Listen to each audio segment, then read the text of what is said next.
ఇక్కడ మీకు కనిపిస్తూ ఉన్నది కదా, ఈయనే శ్యామ్.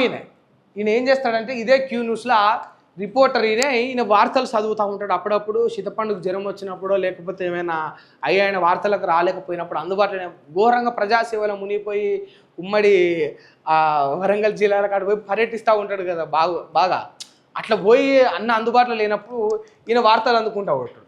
ఈ అందుకున్న ఆయన ఏం చేసినంటే ఈయన జుక్కల్ ఎమ్మెల్యే, ఈ జుక్కల్ ఎమ్మెల్యే యొక్క ప్రైవేటు వీడియోలు అట ఈయన దగ్గర ఉన్నాయట, ఈ శ్యామ్ దగ్గర. ఈ శ్యామ్ ఆయనకు ఫోన్ చేసి 5 కోట్లు ఇవ్వాలని ప్రైవేట్ వీడియోలు నా దగ్గర ఉన్నాయి, లేకపోతే ఇవన్నిటిని బయట పెడతా అని బెదిరించిండట. ఇక ఆయనే జుక్కల్ ఎమ్మెల్యే మన మామూలుడా, ఆయన బయట దేశాలలో తిరిగిన ఉన్నాడు, ఆయనకింత పట్టు ఉన్నది, ఆయనకింత తెలివి ఉన్నది, ఆయనకింత జ్ఞానం ఉన్నది, ఆయనకు సాఫ్ట్వేర్ కంపెనీలు ఉన్నాయి, అంత చదువుకున్నాడు. గీని తుప్పాష్ మాటలకు బెదిరిపోతాడా? మరి మళ్ళా మంచి ట్రైనింగ్ ఇచ్చిండో లేదో, మరి ఎట్లా బెదిరియాలో లేదు.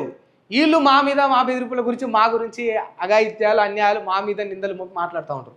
ఇది వీళ్ళ చరిత్ర. ఈ దుర్మార్గులు ఇక ఆయన పోయి కేసు పెట్టిండు. ఈ గిట్లాంటి చీటింగ్లు చేసే వీళ్ళు ఫేక్ న్యూస్ల గురించి మాట్లాడుతూ ఉంటారు. ఇక గిట్లా ఈ చీటర్స్, ఇక ఈ చీటర్, ఈ చీటర్ ట్రైనింగ్ ఇదంతా కూడా.